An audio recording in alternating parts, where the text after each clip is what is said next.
নমস্কার শ্রোতা বন্ধুরা, আমি বর্ণালী। আপনাদেরকে স্বাগত জানাই অন্ধকারের গল্পকথার সেই অচেনা অন্ধকারে, যেখানে প্রতিটি ছায়ার আড়ালে লুকিয়ে থাকে অজানা আতঙ্ক, আর প্রতিটি নীরবতাই যেন ফিসফিস করে বলে দিয়ে যায় কোনো না বলা রহস্যের কথা। তাহলে প্রস্তুত হন, চারপাশের আলো নিভিয়ে মনকে স্থির করে প্রবেশ করুন অন্ধকারের গভীরে। শুরু হচ্ছে আজকের গল্প।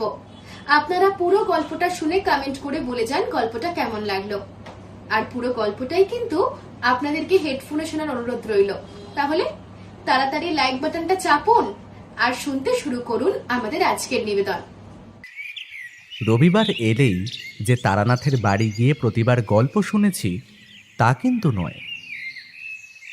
একবার তারানাথ নিজেই কিশোরীর পাল্লায় পড়ে আমার বাড়িতে এসেছিল। সেদিন আমার স্ত্রী সকাল সকাল মেয়েকে নিয়ে বাবার বাড়িতে গিয়েছিল। ট্রামে তুলে দিতে গিয়েই কিশোরীর সাথে আমার দেখা হয় এবং সেখানেই ঠিক হয় এই পুরো ব্যাপারটা। দুপুরের খাবার খেয়ে খবরের কাগজটা নিয়ে বারান্দার থেকে বাইরের চলমান প্রকৃতি দেখছিলাম। এমন সময় হঠাৎ মনে হলো আমার মেয়ে আমায় ডাকলো। পরক্ষণেই মাথায় এলো সে তো নেই।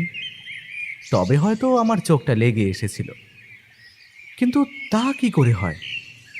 আমি তো একটু আগেই, বলা ভালো 1 থেকে 2 সেকেন্ড আগেই রাস্তায় একজন ফুল বিক্রেতাকে দেখলাম, এবং সে এখনো আমার বাড়ির সামনের রাস্তা পেরিয়ে যেতেও পারেনি হয়তো।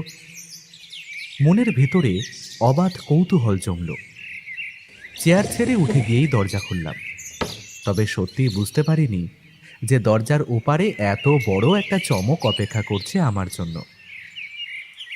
আগের থেকে মানসিক প্রস্তুতি থাকলেও কিশোরী যে তারানাথকে নিয়ে ঠিক এই সময়ে দরজার অপর দিকে অপেক্ষা করছে, এটা সেই সময়ের মানসিক টানাপোড়েনের মধ্যে মেনে নেওয়া শক্ত। আমি ফ্যালফ্যাল করে তাদের দিকে তাকিয়ে রয়েছি দেখে তারানাথ হেসে বলল, ওই যে তোমার ফুলওয়ালা, কিনবে নাকি ফুল? আমি অবাক হয়ে বললাম, না মানে আপনি কি জানেন এমন ছুটে এসে দরজা খোলার কারণ কি? জানি। কি করে? কিশোরী, তুমি কিছু বলছো না যে? তুমিও কি জানো কি হয়েছে? ধীরে ধীরে আরও অপ্রকৃতিস্থ হয়ে পড়ছি দেখে তারানাথ চোখের ইশারায় আমায় ভেতরে ঢোকার ইঙ্গিত করে পাশ কাটিয়ে ঘরে চলে এলো। কিশোরী আমার ঘাড়ে একটা চাপড় মেরে নিচু গলায় বলল, ঠাকুরমশাইয়ের এলেম আছে বলতে হবে। আজ ভদ্রলোককে চলতি পথেই বেশ উত্ত্যক্ত করে দিয়েছি। এসো, ভেতরে এসো। আরে ভায়া, আমি তো কিছুই বুঝতে পারছি না। আরে এসো। আমি দরজা বন্ধ করে তারানাথের কাছে এলাম। সে বসার ঘরের জানলা থেকে বাইরের দিন শেষের পরন্ত বিকেলের প্রান্তরে এক দৃষ্টিতে তাকিয়ে আছে। কিশোরী একটা চেয়ার টেনে ঠিক আমার পেছনে এসে বসল। বললাম, তাহলে আমার মেয়ের ডাকটা? তারানাথ একটা দীর্ঘ নিঃশ্বাস ছেড়ে বললে, মাঝে মাঝে মনে কিছু কথা ভেসে ওঠে, যা পরে গিয়ে মিলে যায়। আবার মানসিক শক্তি তোমাদের মধ্যে সঞ্চার করতে পারলে এসব বোঝানো আরো সহজ হতো। তবে এটুকু বলতে পারি, আজ তুমি যা যা শুনলে বা দেখলে ক্ষণিকের জন্য, খুব শীঘ্রই এমন কিছু তোমার অগোচরেই চকিতে সামনে চলে আসবে। মনে হবে এটা তো আমি আগে থেকেই জানি। কি মজার না ব্যাপারটা? কিন্তু আপনি ওর মনের প্রেক্ষাপটে এখন কি চলছে তা বুঝলেন কি করে? তন্ত্রবিদ্যায় এই বিদ্যাকে বলে মৌনচারণ। যদিও এর আরো অনেকগুলো দিক আছে, সে তোমরা বুঝবে না। যদি পারো আমার একখানা সিগারেট দাও তো। কিশোরী জিভ কেটে কোনো কথা না বলে এক দৌড়ে বেরিয়ে গেল বাইরে। কিন্তু 3 কাপ চা করে নিয়ে আসতে আমার তার ফিরে আসার থেকেও বেশি সময় লাগলো। ততক্ষণে তারানাথ সিগারেটের শেষ টানটুকু দিয়ে চেয়ারে বসে দেওয়ালে ঝোলানো একটা ছবির দিকে এক মনে তাকিয়ে আছে। আমি মাঝের ছোট টেবিলটার উপর চায়ের কাপ নামিয়ে রেখে বললাম, ওটা আমাদের গ্রামের একটি জমিদার বাড়ির দুর্গাপুজোর চালচিত্র। ও বাড়ির কুলো চিত্রকর আমার বাবার বন্ধু ছিলেন, তাকে দিয়েই এটা আঁকিয়ে নেওয়া। কি সুন্দর বলুন, হ্যাঁ? তারানাথ চোখ বুজে মাথা ঝুঁকিয়ে কি যেন ভাবলো এক মনে, তারপর বলল, হয়তো এই কাহিনীটা তোমাদের স্মৃতি সংগৃহীত হবে বলেই অপেক্ষা করছিল। না হলে এভাবে দুয়ে দুয়ে এক হয়ে যাওয়ার কথা তো নয়। কিশোরী ধোয়া ওঠা চায়ের কাপে একটা ছোট্ট চুমুক দিয়ে বলল, দুয়ে দুয়ে এক বলতে? তার মধ্যে একটি চলচ্চিত্রের ছবি আর অন্যটা? অন্যটা হলো মৌন সারণ। সে এক ভয়াবহ ঘটনা হে। তবে তোমরা তার কতটা বিশ্বাস করবে সেইটা আমার বিশ্লেষণে বাদ সাধে নিরন্তর। তবে এটুকু বলতে পারি, সেদিন আমি না থাকলে গ্রাম বাংলার ভয়াবহ ইতিহাসের ঘটনাগুলির মধ্যে এটিও স্থান করে নিত। ভয়াবহ ঘটনা বলতে ভৌতিক কি? তারানাথ নাবাচক মাথা নেড়ে বলল, ভয়াবহ ঘটনা হলেই কি সেখানে ভূত থাকতে হবে নাকি? কোনো একজন যদি শত শত মানুষের সামনে হঠাৎ কারুর বুকে ধারালো ত্রিশূল বিধিয়ে দেয়, তবে কি সে ঘটনা ভয়াবহ নয়? শত শত মানুষের সম্মুখে খুন? কি বিশ্বাস হচ্ছে না, তাই তো? তবে বলি শোনো। তখন আমার তন্ত্র সাধনার মধ্যপথ মধুসুন্দরী দেবীর সাক্ষাৎ পেয়েছি বেশ কয়েক বছর হয়ে গেছে। তবুও বলতে বাধা নেই, অমোঘ প্রেমের টানে মাঝে মধ্যেই বরাকর নদীর তীরের শাল বনে এসে আমি বসে থাকতাম ঘন্টার পর ঘন্টা। কেন জানি না মনে হতো দেবী আমার আশেপাশেই কোথাও আছেন, নেপথ্য থেকে আমায় দেখছেন। হয়তো ঠিকই কোনো এক সময় আমার হৃদয় বিহলতা দেখে উনি আমায় দেখা দেবেন। তবে তা আসলে কোনোদিন হয়নি। আর ভালোই বুঝতে পেরেছিলাম আমি বৈষয়িক জীবনে যদি ফিরেও যাই, তবুও কোনোভাবেই সংসারে মন টিকবে না। বাড়ির থেকে তখন আমার জন্য পাত্রী দেখা চলছে। মাঝে মাঝেই গ্রামের রমেন মাস্টার আমাদের বাড়িতে এসে বাবার সাথে গল্প করে যেতেন। ভদ্রলোকের বেজায় পান খাওয়ার বাতিক, যে গল্প বেশিরভাগই আমার অতি দ্রুত বিবাহের ব্যবস্থা সংক্রান্ত হয়ে থাকতো। একদিন দুপুরে শাপলার টক দিয়ে গরম গরম ভাত খেয়ে দাওয়া এসে বসেছি। ঠিক সেই সময় এই রমেন মাস্টার এলেন। ঠোঁটের কোণ থেকে পানের পিক মুছে বললেন, তাহলে আমার বাবাকে বলো আগামী দিন 10 আমি আর আসবো না।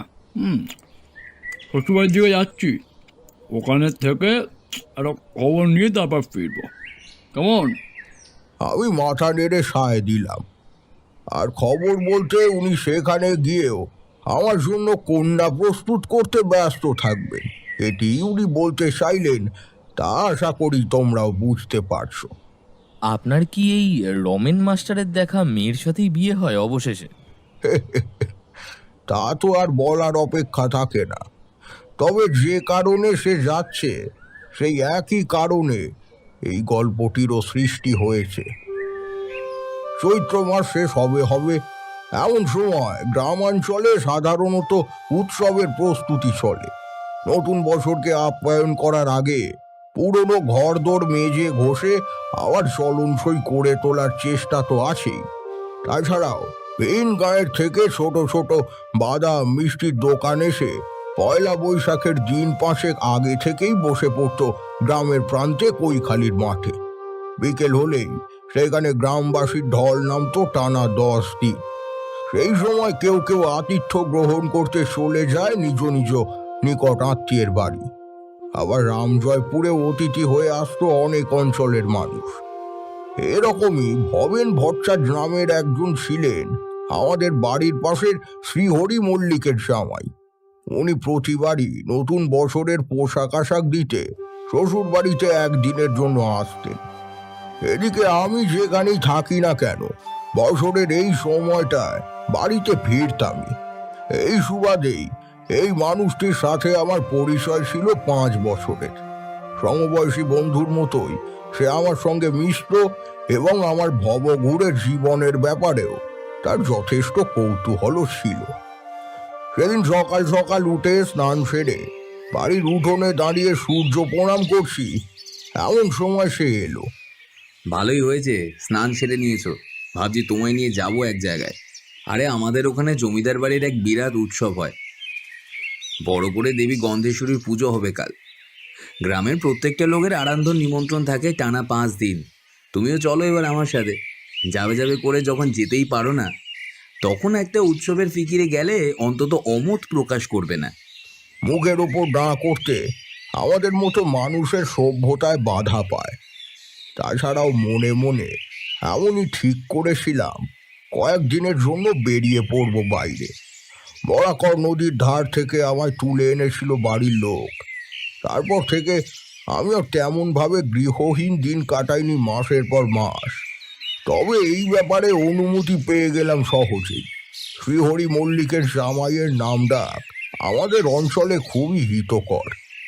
এতক্ষণ পর্যন্ত সবই স্বাভাবিক ছিল। কাহিনীর সূত্রপাত হলো এবার। মন দিয়ে শোনো দুজনে।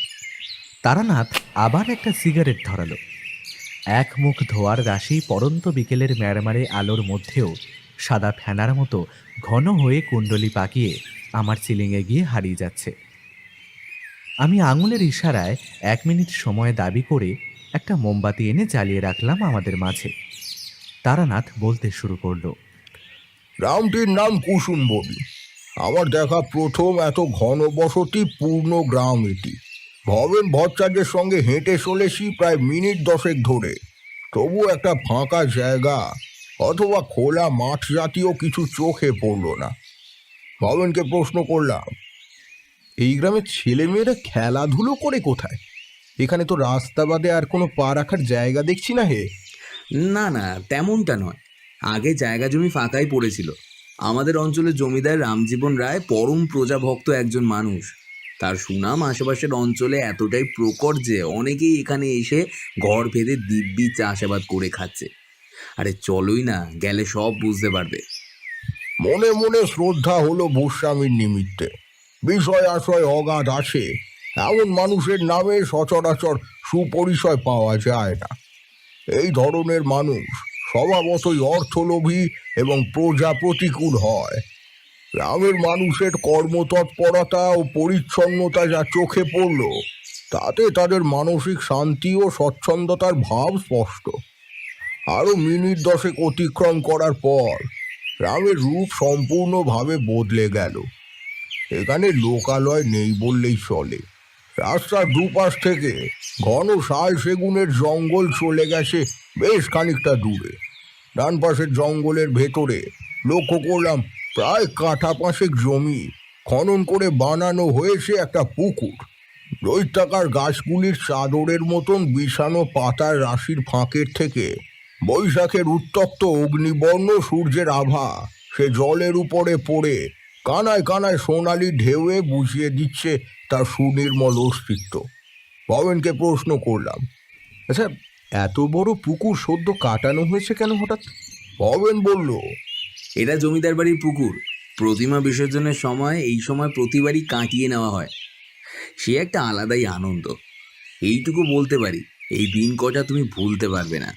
সত্যি সেবারের এই যাত্রা আমি কোনোদিনও ভুলতে পারিনি। এই কথাটি বলার পর তারানাথের মুখ গম্ভীর হয়ে গেল। বুঝলাম আমাদের বৃদ্ধ বন্ধুটি সম্পূর্ণভাবে হারিয়ে গেছে এখন কুসুমবনির প্রেক্ষাপটে। কিশোরী হালকা নড়েচড়ে বসতেই তারানাথ পুড়তে থাকা সিগারেটে শেষ টান দিল। আমিও অ্যাস্ট্রে এগিয়ে দিয়ে চেয়ার টেনে আরও একটু কাছে চলে এলাম। তারানাথ একটা দীর্ঘ নিঃশ্বাস ছেড়ে বলতে শুরু করলো। সেই জঙ্গলে মেঠো পথটি কয়েক মিনিটের ব্যবধানে গিয়ে শেষ হয়েছে এক বিরাট 2 মহলা বাড়ির সামনে। বাড়ি না বলে এটিকে কোনো নবাবের হাভেলি বললে খুব একটা অপ্রীতিকর হবে না। তবে তার আগে বলে রাখি, দূর থেকে কেবল অনুষ্ঠান বাড়ির স্বাভাবিক জমায়েত মনে হলেও কাছে এসে বুঝলাম জমিদার বাড়ির প্রাঙ্গণে এক মস্ত সামিয়ানা টাঙিয়ে তার তলায় চলছে বস্ত্র বিতরণ। হবেন বলল, ভালো সময় এসেছি, চলো চলো লাইনে দাঁড়িয়ে পড়ি। অমত প্রকাশ করলাম না। তবে গুরুপ্রাপ্ত অপ্রাকৃতিক ক্ষমতা বলে প্রথমে দৃষ্টিগোচর না হলেও এবার বাড়িটির দিকে একটু ভালো করে চাইতেই বুঝতে পারলাম খুব শীঘ্রই একটা খারাপ কিছু ঘটতে চলেছে এখানে। কিন্তু সেটা কি তা জানতে গেলে এই পরিবারের প্রত্যেকের সাথে আমায় পরিচিত হতেই হবে, কারণ যা হতে চলেছে তা মনুষ্য ঘটিত কোনো অপশক্তি বা প্রেতাত্মার কর্মকাণ্ড নয়। এই কারণেই মনের ভয়টা আরো বেশি প্রশ্রয় পেল আমার। এদিকে বস্ত্র গ্রহণের শ্রেণী ধীরে ধীরে প্রায় মুখের কাছে চলে এসেছে। নিজে হাতে গ্রামবাসীদের হাতে নতুন বছরের উপহার তুলে দিচ্ছেন জমিদার রামজীবন রায়। পোশাক পরিচ্ছদ স্বাভাবিক হলেও ব্যক্তিত্বের যে একটা শারীরিক ভাষা আছে তা এনাকে না দেখলে বোঝা যায় না। তার পাশে সবাইকে নতুন বছরের শুভেচ্ছা জানাচ্ছেন 8 ঘন্টা টানা একজন স্ত্রীলোক। তবে নিশু গলায় বলল, উনি গিন্নিমা, হাত জোর ভাঙবে না যতক্ষণ না বলবো। তার পাশেও কিন্তু প্রত্যেকে এই পরিবারেরই লোক। এতে আমার একদিক থেকে ভালোই হলো। এই ফিকিরে প্রত্যেকের মুখের দিকে একবার হলেও তাকিয়ে নেওয়া যাবে। মনের খবর না জানতে পারলেও অন্তত সকলের চোখ মুখ দেখে আনুমানিক একটা সংকেত পাওয়া যেতে পারে। জমিদার বাবুর হাত থেকে বস্ত্র সংগ্রহের পর প্রত্যেকের মুখের দিকে আমার আপাত সন্দিগ্ধ দৃষ্টি ফেললাম, কিন্তু সত্যি বলতে তেমন কিছু চোখে পড়ল না। তন্ত্রমন্ত্রের কারবার মূলত বিদেহী বস্তুদের নিয়ে সীমাবদ্ধ না হলেও নিরেট প্রাণীর মস্তিষ্কে কোনো অসামাজিক কর্মকাণ্ডের পূর্বাভাস পেতে গেলে তাকে এইরূপ অনেক অভিজ্ঞতার সম্মুখীন হতে হয়। নইলে খামোখা কোনো এক ব্যক্তির নামে এমন চিন্তা ভাবনার প্রকাশ ঘটিয়ে বসলেও বিপদ হতে পারে। রবিনকে একটু পাশে ডেকে নিয়ে এসে বললাম, শোনো, তোমার কাছে একটা অনুরোধ আছে আমার। কি বলো তো? আমি একবার জমিদার বাবুর সঙ্গে একান্তে কথা বলতে চাই। তুমি জানো আমি কোন পথের পথিক। টুকটাক কিছু বিষয় বুঝতে পারি এবং সেই অভিজ্ঞতা থেকেই মনে হচ্ছে এই বাড়িতে খুব শীঘ্রই কিছু অনর্থ হতে চলেছে। বাকিটা আসলে তোমায় বলে বোঝানো সম্ভব নয়। দয়া করে এখন এই বিষয়ে কোনো প্রশ্ন করো না। এমন পার্বণের দিনে তুমি এসব কি বলছো তারানাথ? তাছাড়া এমন দেবতা তুল্য মানুষের বাড়িতে আমার পক্ষে এখন কিছু বলা সম্ভব নয়, তবে এমন মনস্কতার ফল যে পূর্বেও অনুরূপ হয়েছে এই বিষয়ে আমি নিশ্চিত। আর গুরুর কথা অনুযায়ী কোনো মানুষের বিপদ প্রত্যক্ষ করলে সেখান থেকে মুখ ঘুরিয়ে নেওয়া আমার পক্ষে সম্ভব নয়। আমি নিজেই যাচ্ছি। রবিন ভট্টাচ ঠিক অবিশ্বাস করেছিলেন বললে ভুল হবে। তবে তার ভয় ছিল মনে যে তার আতিথ্য আসা মানুষটির যদি এই কারণে কোনো মানহানি ঘটে যায় তবে সে নিজের গ্রাম সহ তার শ্বশুরবাড়ির এলাকাতেও উন্নত শির বজায় রাখতে পারবে না। তবে আমার চেহারা চরিত্রে বরাবরই একটা শান্ত ও বিচক্ষণতার আভাস ছিল। ছোটবেলায় সবাই বলতো এ ছেলে বড় হয়ে ঠিক চক্রবর্তী মশাইয়ের মতনই হবে। আমার ঠাকুরদাকে সবাই এই নামেই সম্বোধন করত। সেই সম্ভাবনা বাস্তবে পরিণত হওয়ায় কোনোদিন কোনোখানেই আমি প্রথম পদক্ষেপেই লাঞ্ছিত হইনি, শুধুমাত্র মাতঙ্গিনী অর্থাৎ মাতু পাগলি বাদে। ভিড় ঠেলে আমি আবার পৌঁছলাম বস্ত্র বিতরণের সারিতে। জমিদার বাবুর খেয়াল না হলেও আমি যখন পুনরায় তার সামনে পৌঁছলাম সে আমার হাতে একটি মোটা থান ধরিয়ে দিয়ে হাসি মুখে প্রণাম করলো। আমি খাটো গলায় বললাম, যদি অনুমতি হয় আমি আপনার সঙ্গে একটু কথা বলতে চাই রাইমশাই।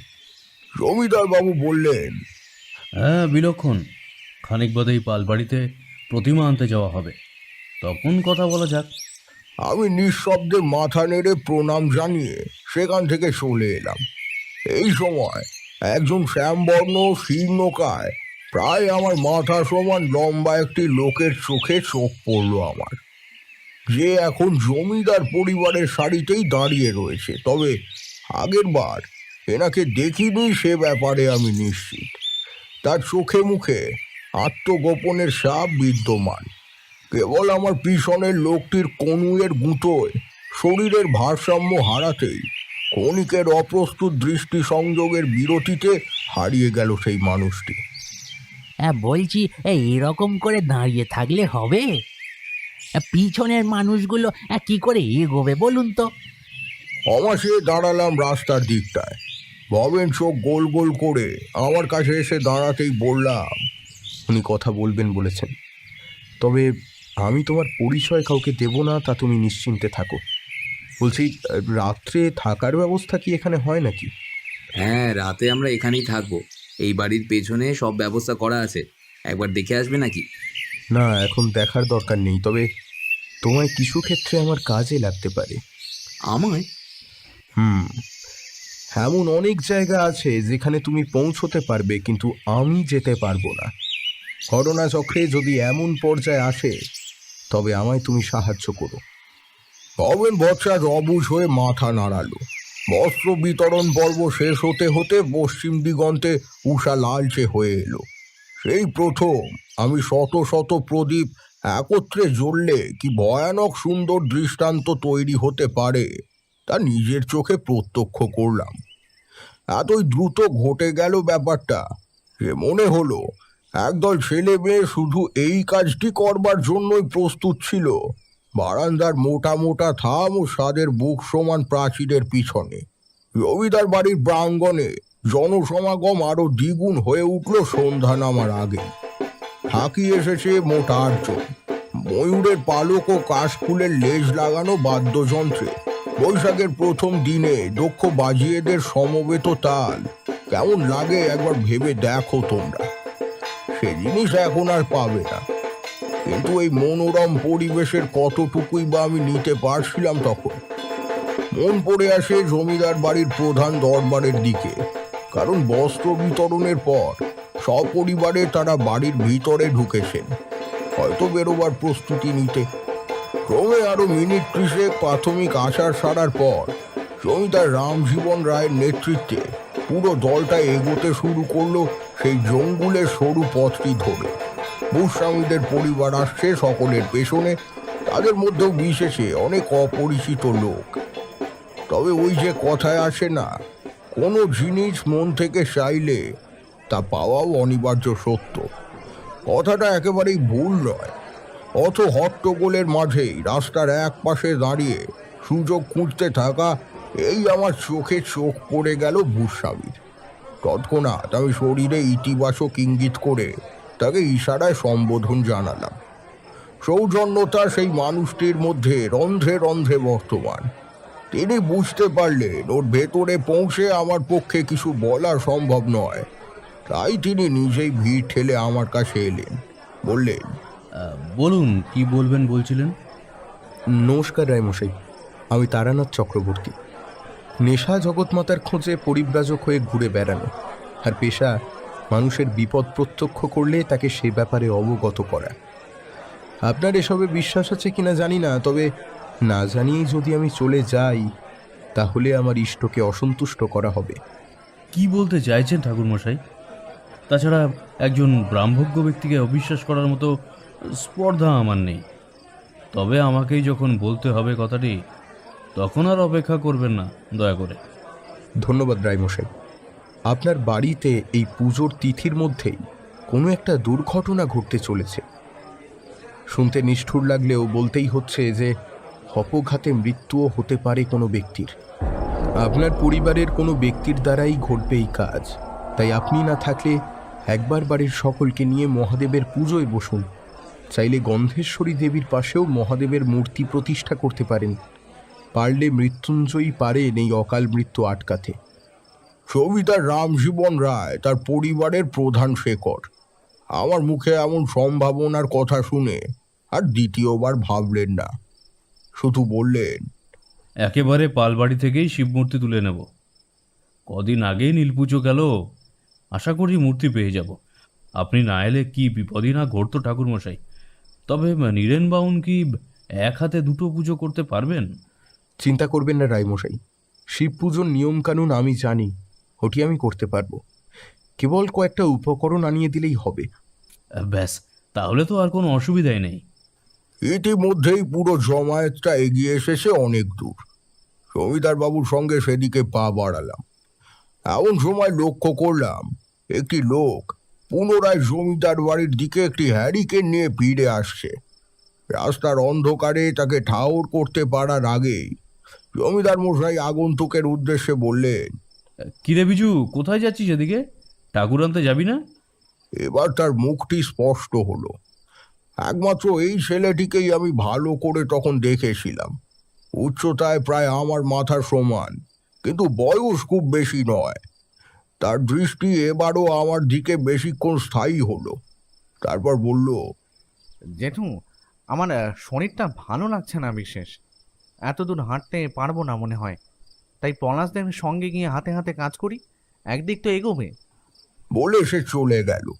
জমিদার মশাই ও আমি একটু রাগ পাই হাঁটতে শুরু করলাম পালবাড়ির উদ্দেশ্যে। যেতে যেতে কেবল ছেলেটির পরিচয় জানতে পেলাম গৃহকর্তার মুখে। আমার একমাত্র ভাই প্রাণগোপালের ছেলে বিজয়। আমরা সকলে ওকে বিজু বলেই ডাকি। জমিদার বাবুর আনন্দে আমার জন্য যে ভাঁটা পড়েছে সেটাই স্বাভাবিক। তবে গৃহকর্তা যদি এত বড় অনুষ্ঠানের মধ্যে মুখ বেজার করে থাকে, তবে কি আর জিনিসটা খুব প্রীতিকর দেখায়? আমার মানসিক শক্তি ওনার ভেতরে সঞ্চয় করেই বুঝতে পারলাম ভদ্রলোকের ভেতরটা দুশ্চিন্তায় ছিঁড়ে যাচ্ছে।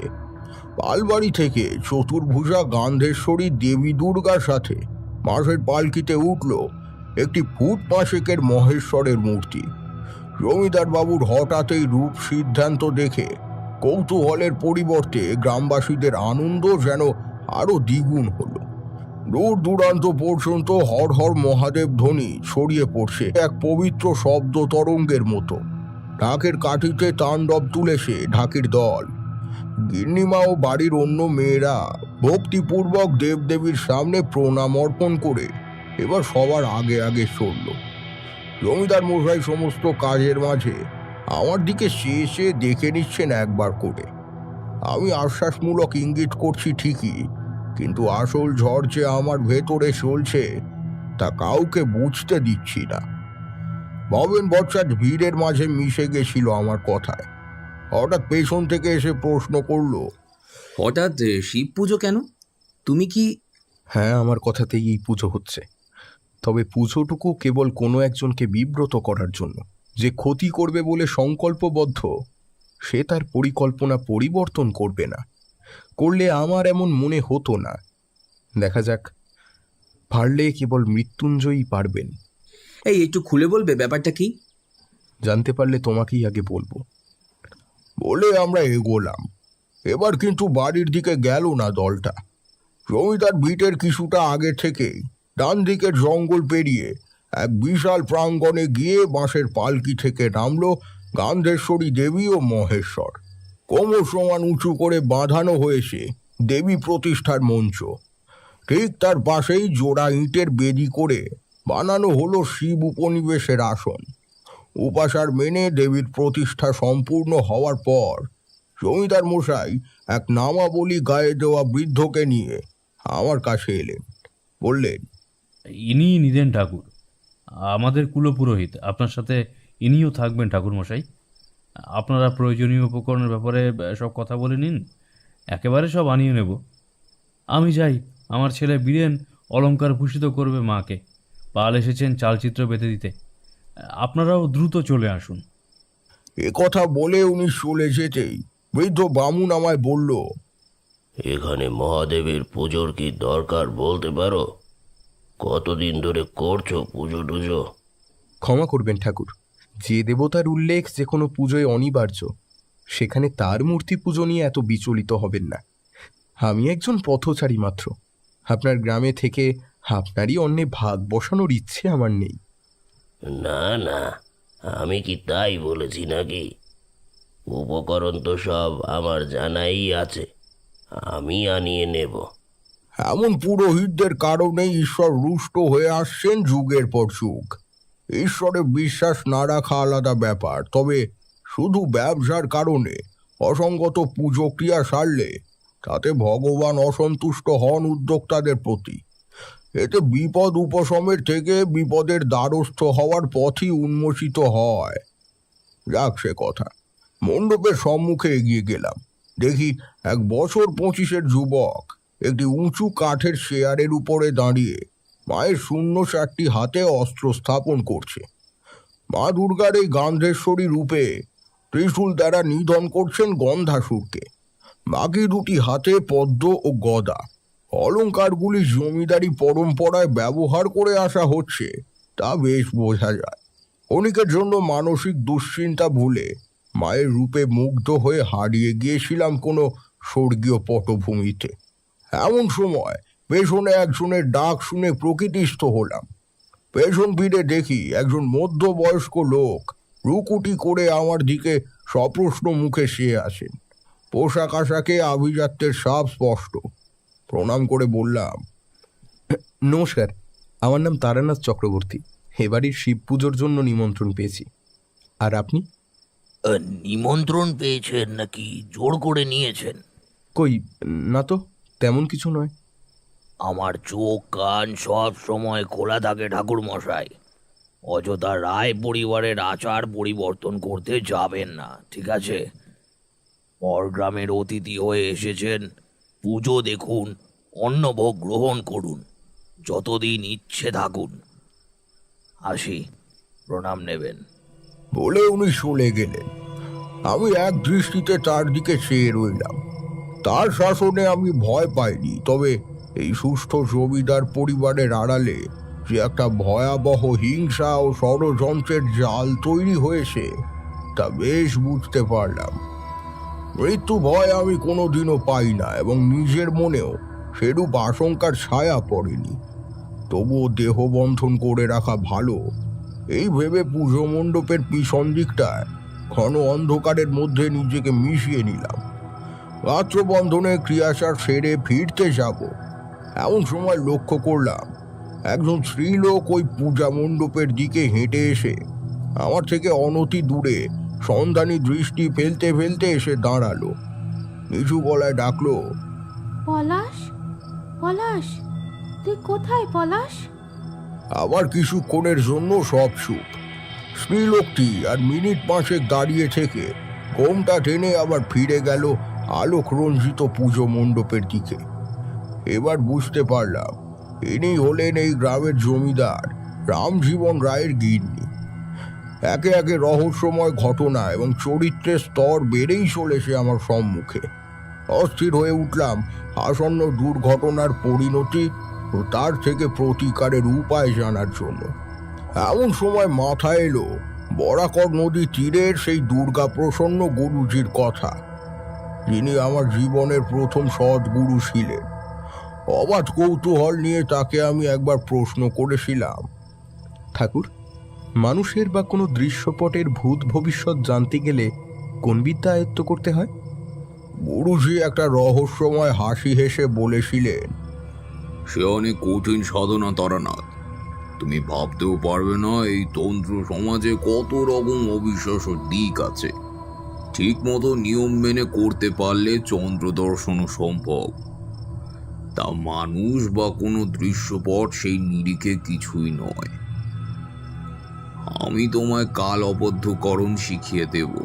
এই বিদ্যায় তুমি যে স্থানে থাকবে তার নিকট ভবিষ্যতে প্রত্যক্ষ করতে পারবে।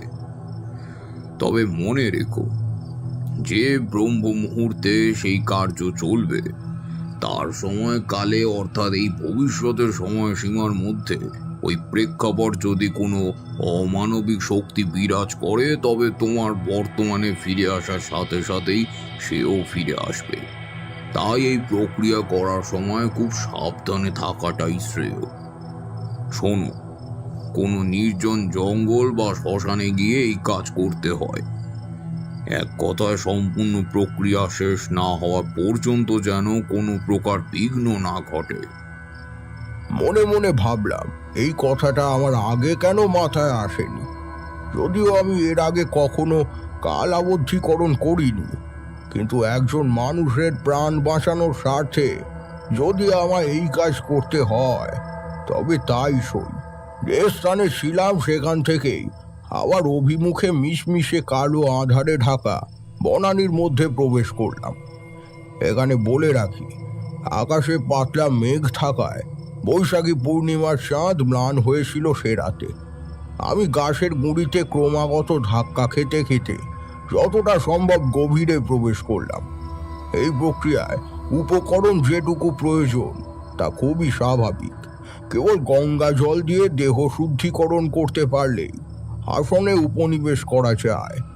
যেহেতু আমি খানিক আগেই দেহ বন্ধন করেছি, তাই সেটুকু আর নতুন করে করার প্রয়োজন পড়ল না। পুঁটলি থেকে তালপাতার আসন বের করে তা পেতে বসে পড়লাম। অনেক দূরের আকাশ যেন গম্ভীর শব্দে কোনো অদৃশ্য শত্রুকে ধমকে দিল। আমি চোখ বুজে গুরুজির শেখানো পদ্ধতি অনুযায়ী রুহাতের বৃদ্ধাঙ্গুলি নাকের ডগায় স্পর্শ করে তর্জনীতে তর্জনী ছুঁয়ে রাখলাম ললাটে। মিনিট 10 সব চুপ। মনোসংযোগ এমন পর্যায়ে পৌঁছে গেল যে নৈশ আর্তনাদ পর্যন্ত আমার কানে ঠাহর হচ্ছে না। ঠিক তার কতক্ষণ পর জানি না, আমার বন্ধ নেত্রের সামনে উন্মোচিত হলো এক বৃষ্টির দিনের প্রেক্ষাপট। তুমুল বৃষ্টি ভেদ করে জমিদার বাড়ির বিশাল অবয়বটা দেখতে পাচ্ছি। বর্ষাতি মাথায় দিয়ে গুটি কয়েক মানুষ মুখ কালো করে বের হচ্ছে জমিদার বাড়ি থেকে। তারা আমায় দেখতে পাবে না, কারণ আমার বিস্তার তখন অশরীরী। তবে কিছু যে একটা খারাপ ঘটে গেছে সেটুকু বেশ বুঝতে পারছি। পরক্ষণেই দেখলাম বাড়ি থেকে গোটা 3 দারোগা রায়মশাইয়ের সাথে কথা বলতে বলতে বের হচ্ছেন। একটু এগিয়ে গিয়ে শুনলাম জমিদার মশাই বলছেন, দেখুন দারোগাবাবু, ছেলেটা কাল ঠাকুর আনতে যাওয়া পর্যন্ত আমাদের সাথেই ছিল। প্রতিমা প্রতিষ্ঠা হলো পুজোর মাঠে, ঠিক ওই সময়ের আশেপাশ থেকেই আর থেকে খুঁজে পাওয়া যাচ্ছে না। তো রায়বাবু, নামটা কি যেন তার? ইয়ে, পলাশ পলাশ সাহা দারোগাবাবু। সম্পর্কে আমার শ্যালক। যত তাড়াতাড়ি পারবেন চেষ্টা করুন খুঁজে বার করবার। বুঝতেই তো পারছেন, বাড়িতে এত বড় একটা পুজো। ঠিক আছে, আমরা সাধ্যমতো চেষ্টা করছি। ঠিক তখনই আমার বর্তমান স্থূল শরীরে একটা অস্বস্তি বোধ করলাম। মনে হলো আর বেশিক্ষণ আমি সেই প্রেক্ষাপটে স্থির থাকতে পারবো না, এবং হলোও তাই। প্রবল ঝাঁকুনিতে আমি হঠাৎ কেঁপে উঠলাম। ঠিক তখনই অনুভব করলাম চিরসেনা পৃথিবীর বিপুল আকর্ষণে আমি ফিরে আসছি সেই কুসুমবড়ি গ্রামের জমিদার বাড়ির পার্শ্ববর্তী পুজো মণ্ডপের পেছনকার ঘন জঙ্গলে। চোখ খুলে দেখলাম ইতিমধ্যেই ফোঁটা ফোঁটা বৃষ্টি পড়তে শুরু করেছে। জঙ্গলের পাতায় পাতায় গভীর শব্দ প্রতিধ্বনিত হচ্ছে শ্রবণ সীমার অন্ত পর্যন্ত। কিন্তু আমি যে ভূকম্প অনুভব করে বাস্তবে ফিরে এসেছি তার কারণ অনুসন্ধান করতে বেশি বেগ পেতে হলো না। এক বিরাট বিদ্যুতের আলোক বিচ্যুতিতে দেখতে পেলাম আমার থেকে অনতি দূরে বিশাল একটা চটকা গাছ গোড়া থেকে উপড়ে গিয়ে পড়ে আসে। বৃষ্টির ছিটে ফোঁটা শুরু হয়েছে ঠিকই, কিন্তু একটা দৈত্যাকার গাছ উপড়ে যাওয়ার মতন ঝড় তখনও হচ্ছে না। সুতরাং যে কাণ্ড ঘটে গেছে ইতিমধ্যে তাকে অলৌকিক বললে ভুল হবে না। আমি পা টিপে টিপে জঙ্গল থেকে বেরিয়ে মণ্ডপ প্রাঙ্গণে এলাম। বৃষ্টি শুরু হওয়ার কারণেই বোধহয় সামিয়ানার নিচে গুটি কয়েক লোক এবং দেবী মূর্তির সামনে নীরেন ঠাকুর ছাড়া অন্য কেউ নেই। জমিদার গিন্নি খানিক আগেই পলাশ নামের একটি ছেলেকে খুঁজে গেছেন, তবে সে যে তার ভাই এবং রায়মশাইয়ের শ্যালক তা এখন আমি জানি। অর্থাৎ কাল পর্যন্ত তার খোঁজ পাওয়া যাবে না এবং থানা পুলিশ পর্যন্ত হয়ে যাবে আগামীকাল। মনে ভয় হলো, তবে কি যে অশুভ ঘটনার কথা আমি জমিদার বাবুকে বলেছিলাম সেটা কি পুজো শুরুর আগেই ঘটে গেল এই বাড়িতে? রাগ পায়ে ছুটলাম জমিদার ভিটের দিকে। আমায় অনেকক্ষণ ধরে খুঁজে না পেয়ে ভবেন ভট্টাচার্য অস্থির হয়ে পড়েছে। দেখলাম জঙ্গলের পথ ধরে সে এগিয়ে আসছে আবার পুজো মণ্ডপের দিকে, মাথায় মস্ত একটি কচু পাতা। আমার সামনে এসে বেশ একটু ধমক দিয়েই সে বললে, কি ব্যাপার বলো তো বাপু? ওদিকে জমিদারের শালাকে খুঁজে পাওয়া যাচ্ছে না, আর এদিকে তুমি। তবুও ভালো আমি তোমার কথা তুলিনি, নইলে না এক্ষুনি হুলস্থুল কাণ্ড বেঁধেছে তো। আরে আমি তো বৃষ্টি দেখে ওই মণ্ডপের পিছন দিকটায় দাঁড়িয়েছিলাম। জমিদারের শালার হঠাৎ কি হলো? কি জানে, সে নাকি ঠাকুর নয়, আসার পরেও থেকেও সে উধাও। ছেলেটা খুব ভালো গো, নাম পলাশ। মনের ভেতর তখন আমার অপরিসীম চিন্তার রশ্মি ছুটে চলেছে। ছেলেটি গেল কোথায় হঠাৎ করে। জমিদার বাড়িতে লোকজন যা যাতায়াত করছে সবার মুখেই এক কথা। রায়মশাই আমায় দেখতে পেয়ে দ্রুত পায়ে এগিয়ে এলেন, বললেন, কি বিপদ বলুন তো ঠাকুর মশাই? হ্যাঁ, শালককে হঠাৎ খুঁজে পাওয়া যাচ্ছে না। পুজো ঘন্টার দিন এরকম ঘটনা কি শুভ বলুন তো? তাকে শেষকে দেখেছে বলতে পারবেন? আমার ছেলেই দেখেছে ওকে শেষবার, ওই পুজো মণ্ডপের পেছনের জঙ্গলের দিকে যেতে, আর ফেরেনি তারপর। এদিকে বিজু বলছে ঘন্টাখানেক আগে নাকি সে বাড়িতে এসেছিল। অবাক হলাম জমিদার বাবুর কথা শুনে। যে ছেলেকে বাড়ির কেউ ঘন্টাখানেক আগেও দেখেছে সে গেল কোথায়? প্রশ্ন করলাম। আচ্ছা, বিজু কোথায়? ওই ওই দোতলায় ওর ঘরে। আসলে ঠাকুরমশাই ও একটু বাচ্চা গোছের তো, তাই ওর কথা কেউ তেমন ভরসা করে না। বেচারার একটু মানসিক সমস্যা আছে। সত্যি বলতে এই কথাটি আমি বুঝতে পারিনি। পাশের থেকে ভবের মাথা শুকিয়ে বলে দিল, ওর বয়স অনুযায়ী ওর মাথার বুদ্ধির বিকাশ ঘটেনি, এখনো ফুল ফল পাখিদের সাথে কথা বলে। এবার বুঝলাম ব্যাপারটা। একটু চিন্তা করেই বললাম, আমি তার সাথে একটিবার দেখা করতে চাই, সেটা কি সম্ভব? কেন নয় ঠাকুরমশাই, আসুন, আমার সাথে আসুন। না, আপনারা কেউ নয়, আমি একা যাব। এমন সময় প্রাণগোপাল রায়, মানে জমিদারের ছোট ভাই, তার পূর্ব পরিচিত স্বরে বলল, আমি কাউকেই আমার ছেলের সাথে দেখা করতে দেব না। আর দাদা, আপনি এইসব ভণ্ড লোকেদের বাড়িতে ঢুকতে দেন কেন বলুন তো? প্রাণ, ভদ্রভাবে কথা বলো। উনি একজন ব্রাহ্মণ সন্তান, আর তাছাড়া উনিই তো আগের থেকে বলেছিলেন যে বাড়িতে কিছু একটা গণ্ডগোল হবে। এর মধ্যে দয়া করে আর ঝামেলা বাড়িও না। ঠাকুরমশাই, আপনি উপরের একদম পশ্চিমের ঘরটা চলে যান, ওটাই বিজুর ঘর। লজ্জা জিনিসটাকে এমন সময় প্রশ্রয় দেওয়া উচিত হবে না ভেবেই আমি জমিদার বাবুর কথা মতো অন্দরমহল বৈঠক ঘর পেরিয়ে দোতলা সিঁড়ি ধরলাম। সত্যি বলতে আমি তখনও বুঝতে পারিনি যে নিজের অজান্তে কত বড় ভুলই না করে ফেলেছি আমি।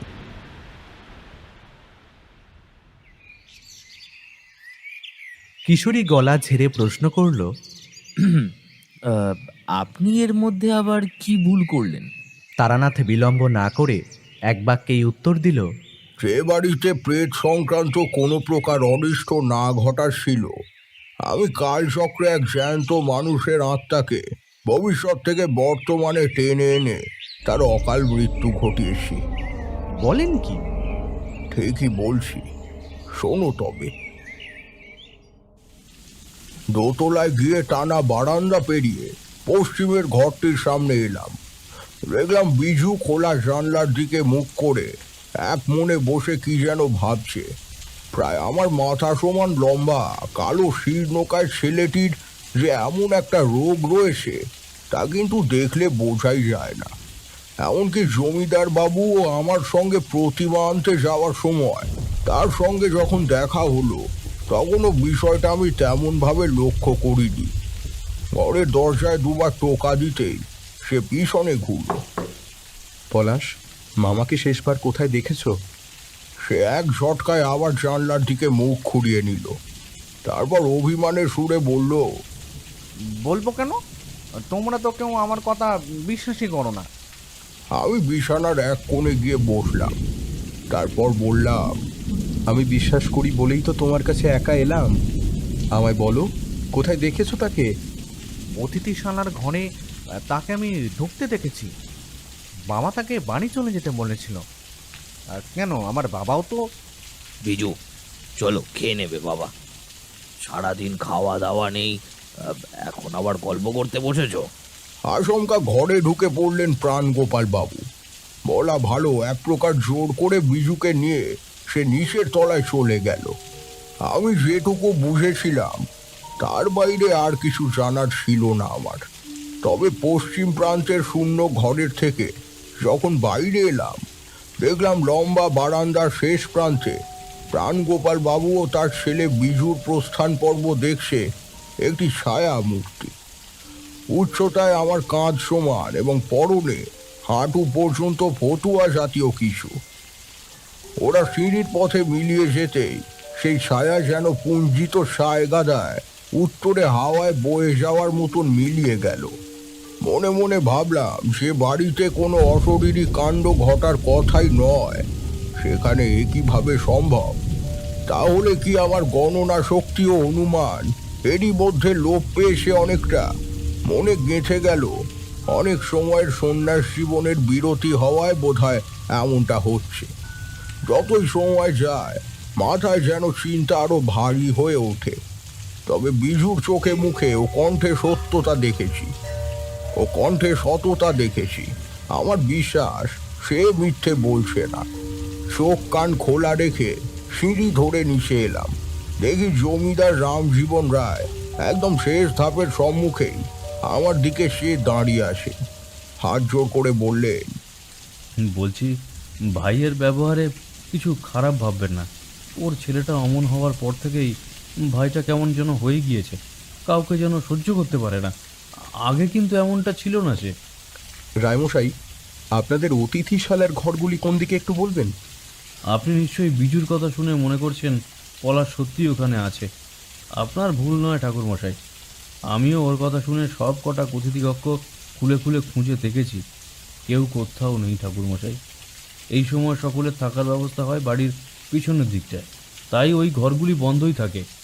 তবুও যদি আপনি নিশ্চিত হতে চান ঠাকুরমশাই, এই নিন চাবি, নিজে দেখে আসুন একবার। আমি চাবি নিয়ে চলে গেলাম একতলার অতিথিশালার ঘরগুলির সরু গলিতে। জমিদারবাবু বারান্দার প্রান্তে দাঁড়িয়ে রইলেন, এলেন না। গলির দুপাশে তিনটি তিনটি করে মোট 6টি ঘর। প্রতিটার তালার পাশে চাবির নম্বর লেখা আছে। আমি ডান দিকের 3টি ঘর দ্রুত খুলে দেখে নিলাম ও হতাশ হলাম। বাঁ দিকের প্রথম ঘরটির দরজায় হাত রাখতেই সেটি একটা বিকট প্রাচীনত্বের আর্তনাদ করে খুলে গেল। অন্ধকারের ভেতর থেকে পরিচিত কণ্ঠস্বর শুনতে পেলাম। ঠাকুর মশাই, বিশ্বাস করুন, আমার ছেলে বিজু মোটেই বোকা নয়। বাড়ির বাকিদের যেমন অধিকার আছে জমিদারি সম্পত্তিতে, তারও আছে।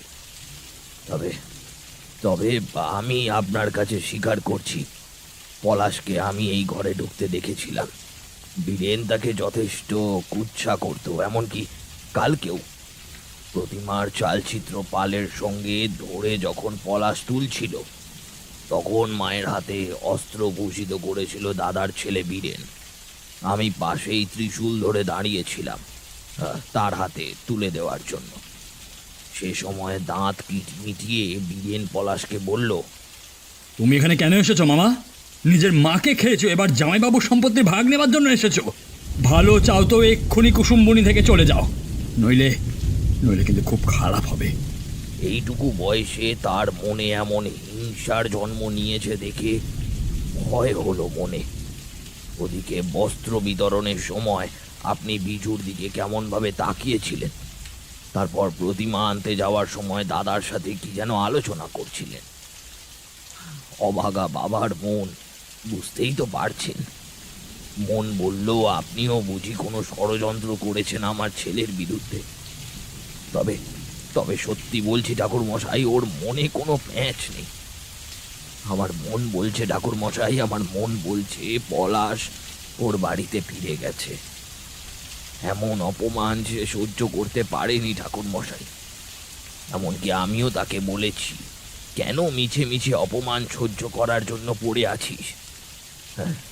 সে বলল, দাদাবাবু, আমার আমার ভাগনা আমায় খুনের হুমকি দিয়েছে। সে মনে করে আমি অর্থলোভী ছোট মানুষ। আজ আজ ওর মধ্যে এমন চিন্তা ভাবনার জন্ম নিয়েছে যখন, এই বাড়িতে আমি আর আসবো না। তবে তবে তবে বিজুকে একটু সাবধানে রাখবেন। বলতে খারাপ লাগলেও এরকম কূটনৈতিক মস্তিষ্কধারী ছেলের নজর যে আপনার ছেলের দিকেও রয়েছে, এ ব্যাপারে কি আর কোনো প্রশ্ন থাকে বলুন? আমার আর বেঁচে কি হবে বলুন তো? আমি দিদির কাছে এসেছিলাম একটা কাজবাজের মধ্যে, যদি আপনারা ঢুকিয়ে দিতেন। এক কথায় খুব কষ্ট পেয়েই সে বেরিয়ে গেল বাড়ির থেকে। তখন সকলে মণ্ডপে, আর আমি এতক্ষণ ব্যাপারটা চেপে রেখেছি বীরেনের জন্য। হাজার হলেও এই কথা যদি আমি বলি, ওই ছেলে আমার ছেলেরও কোনো ক্ষতি করে দিতে পারে। কাজে কাজে বাইরে থাকি, স্ত্রী গত হয়েছে আজ বেশ কয়েক বছর হয়ে গেল। কি করব ঠাকুর মশাই, আপনি বলুন তো দেখি। সমস্তটা শুনে মনটা বেজায় খারাপ হয়ে গেল আমার। জমিদারের মতো মানুষের ছেলের এমন মনের অবস্থা। তবে কি যে ছায়া আমি দেখেছি তা। আচ্ছা, পলাশের পোশাক আজ কি ছিল বলতে পারবেন, বা তার উচ্চতা? প্রাণগোপাল একটু ভেবে বললেন, একটা হাঁটু পর্যন্ত ফতুয়া পড়েছিল আজ, আর লম্বায় প্রায় আমার কাঁধ সমান। আমি প্রাণগোপালের সঙ্গে আমার উচ্চতার বৈষম্য দেখালাম। আমরা দুজনই সম্পূর্ণ মাথায় মাথায়, অর্থাৎ যে ছায়া আমি দেখেছি তা পলাশেরই, এ বিষয়ে কোনো সন্দেহ নেই। তার পোশাকের বর্ণনাতেও হুবহু মিল রয়েছে। তৎক্ষণাৎ মাথায় এলো গুরুজির বলে দেওয়া কথাটি। কাল আপত্তিকরণ প্রক্রিয়া কালে তোমার সামনে পর্যবেক্ষিত পটভূমির মধ্যে যদি কোনো অশরীরের আবির্ভাব ঘটে থাকে, তবে সে তোমার প্রক্রিয়ায় বাধা পড়লে একই সঙ্গে বর্তমানে ফিরে আসতে পারে। অর্থাৎ পলাশ হয়তো এখন আর বেঁচে নেই, অথবা রাতের মধ্যেই সে মারা যাবে। নইলে আগামীকাল সকলের যে দৃষ্টান্ত আমি আগে থেকেই দেখেছি, তাতে তার আত্মা বিচরণ করা সম্ভব নয়। সে ভবিষ্যতে থেকে আমার ভগ্ন প্রক্রিয়াকরণের ফলে বর্তমানে চলে এসেছে ঠিকই, তবে এটাও তো হতে পারে যে সে এখনো মারা যায়নি। আগমতন্ত্রের জ্ঞান থাকলে প্রকৃতির নিয়মকেও বদলে দেওয়া যায়, তা তো আমাদের আগেই বলেছি। মাথায় এলো যদি এখনো সে জীবিত থাকে, তবে আমি তাকে মরতে দেব না, বরং পুনরায় এই আত্মাকে নিয়েই ফিরবো তার স্থূল দেহে। প্রাণগোপালকে বললাম, আচ্ছা, আমায় কিছুটা সাদা সর্ষে জোগাড় করে দিতে পারেন? সে বিনা বাক্য ব্যয় 5 মিনিটের মধ্যেই আমায় এক মুঠো সাদা সর্ষে এনে দিয়ে বলল, ঠাকুর মশাই, আপনি যেটা ভালো মনে করেন সেটাই করুন, তবে দেখবেন দয়া করে আমার মা মরা ছেলেটার যেন কোনো রকম ক্ষতি না হয়। চিন্তা করবেন না প্রাণগোপাল বাবু, বিজুর মতো ছেলে এই ঘৃণ্য জগৎ সংসারের গর্ব। আপনি অনেক ভাগ্যবান একজন পিতা। এখন আর দেরি করলে আমার চলবে না, আমি আসি। আমি জমিদার বাড়ির বাইরে এসে মুঠো হাতটি কপালে শুয়ে তাতে অশরীরী অবদ্ধকরণ বীজ মন্ত্র দিলাম। তারপর এক মুঠো সর্ষে অল্প অল্প করে ফেলতে ফেলতে গোটা বাড়িটার চারদিকে ঘুরে যখন আবার পূর্বস্থানে ফিরে এলাম, দেখলাম সেই ছায়ামূর্তি আমার থেকে খানিক বিলম্বে স্থির দৃষ্টিতে আমার দিকে তাকিয়ে আছে।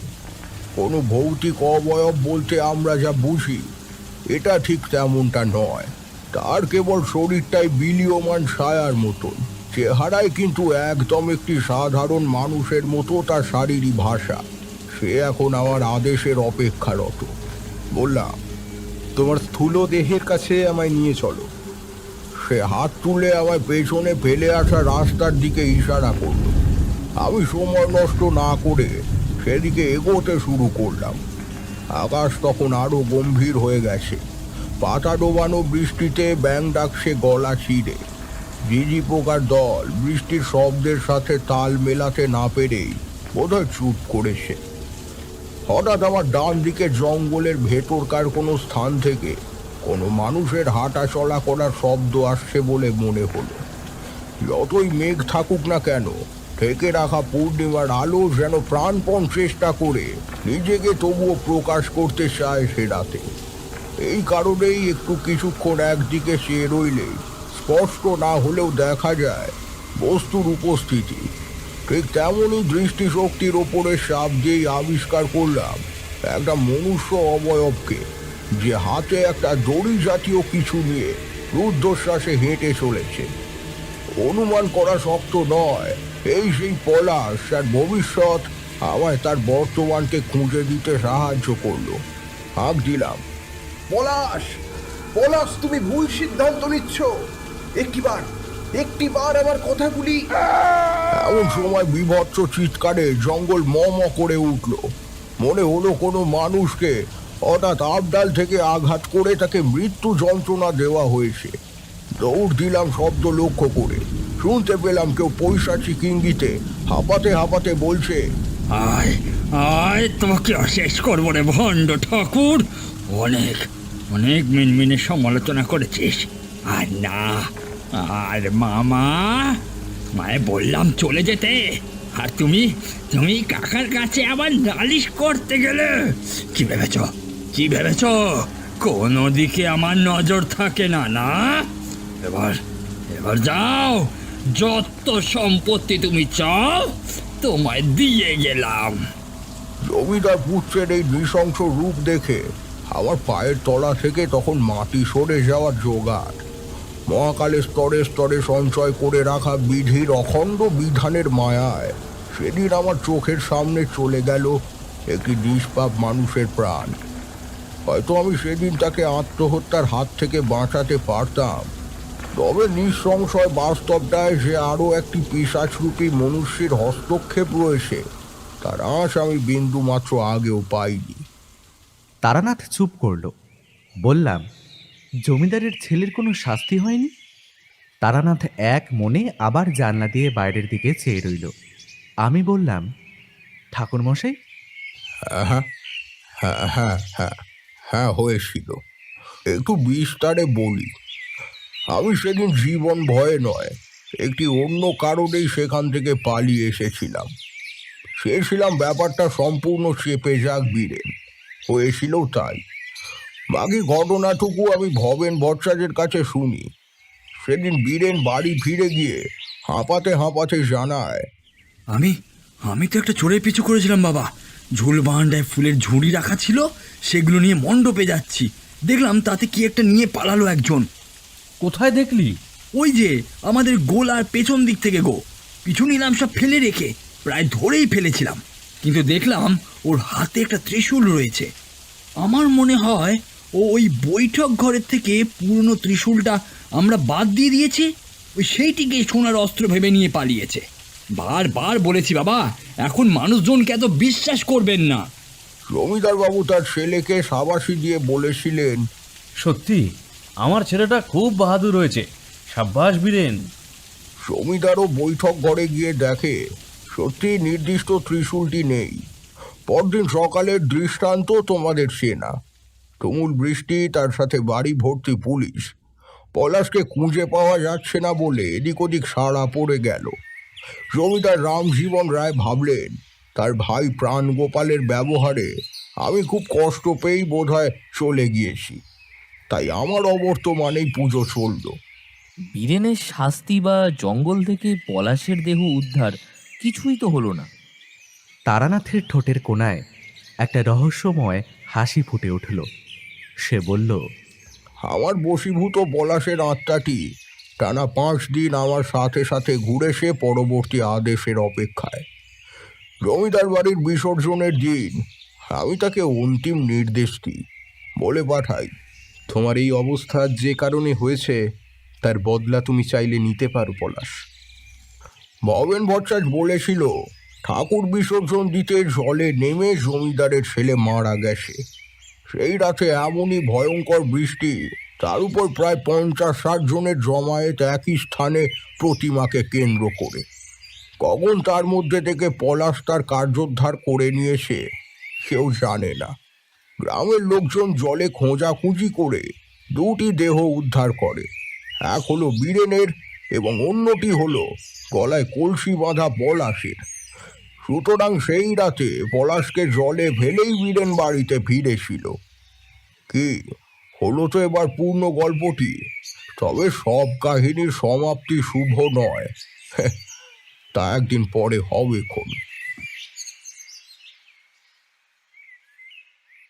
আপনি শুনছিলেন অন্ধকারের গল্প কথা। এই অন্ধকার যাত্রায় আমাদের সঙ্গে থাকার জন্য অনেক ধন্যবাদ।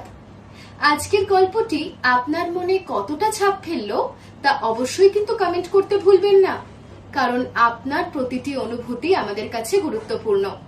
এরকম আরো গল্প, ভয়ঙ্কর রহস্যের গল্প শুনতে হলে আমাদের চ্যানেলটিকে সাবস্ক্রাইব করুন আর যুক্ত থাকুন অন্ধকারের এই জগতে। আবার দেখা হবে আরো এক নতুন গল্পে। শুভরাত্রি।